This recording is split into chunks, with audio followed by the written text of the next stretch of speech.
Неверојатни 90 километри.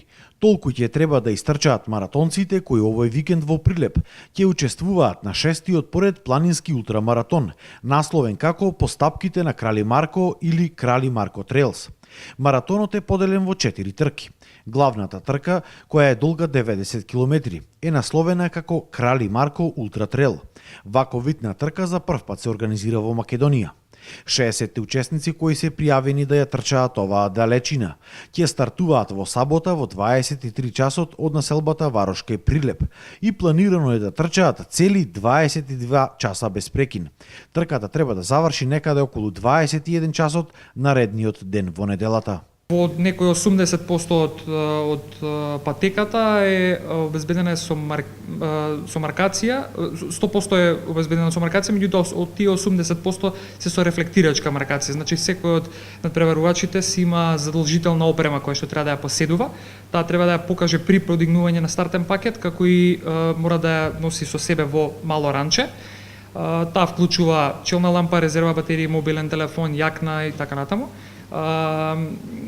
Значи, кога трчаат, се движат надпреварувачите, таа рефлектирачка фолија што е закачена на маркациите дава, им ја осветлува патеката. Да, уште еден детал од технички аспект, значи секој надпреварувач што ќе учествува ќе биде во своето стартно бројче, има чип, значи ќе биде електронско мерење на 3 локации, 3 контролни точки, на кои што големата трка 90-ката поминува 2 пати, другите поединечно се поминуваат по еднаш или по 2 пати, зависно од која трка. Значи на тие места ќе има електронско мерење со так тайминг. Значи тоа е систем на мерење, онлайн исто така ќе има следење ќе може да ја следите целосната трка на kmt.mk. Мери Мирчевска од Прилеп е еден од тие храбри херои кои ќе се обидат да ги истрчаат тие 90 километри за околу 22 часа.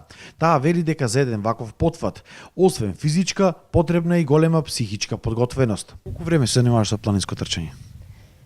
10 месеци се занимавам. Пред тоа се занимавав со велосипедизам и со планинарење и со кучкарство.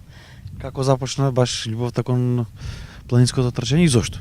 Јас откога знам за себе сум чувствувала љубов за планините. Секогаш сум била на планина, ама никогаш до сега не сум се обидела да трчам. Всушност јас никогаш во животов немав трчано и прво па мушко на планина почнав да трчам. Треба ултрадисциплинираност пред се, ултрадисциплинирани тренинзи, начин на живот, биоритам, се да биде ултрадисциплинирано. Освен оваа главна трка, на планинскиот маратон има уште 2 помали трки кои ќе се одржат во неделата. Едната насловена е како Трескавец Трейл, која е долга 16 километри и се трча од населбата Варош до манастирот Трескавец. И втората трка е насловена како Камена Баба Трейл. Стартот е исто така од амфитеатарот во населбата Варош и се трча до Вештачкото езеро кај Прилеп. Оваа трка е долга 31 километра. Му посакувам да имат успешна трка, да бидат издржливи, сите надпреварувачи и сите да ги завршат сите овие трки кои што се различни по километража, најдолгата е рековне 90 километри. И четвртата трка е намената за најмладите, насловена како Мркокуле Трейл, која исто така ќе се одржи во недела и е долга околу 1 километар. На неа досега се пријавиле да учествуваат околу 100 дечиња.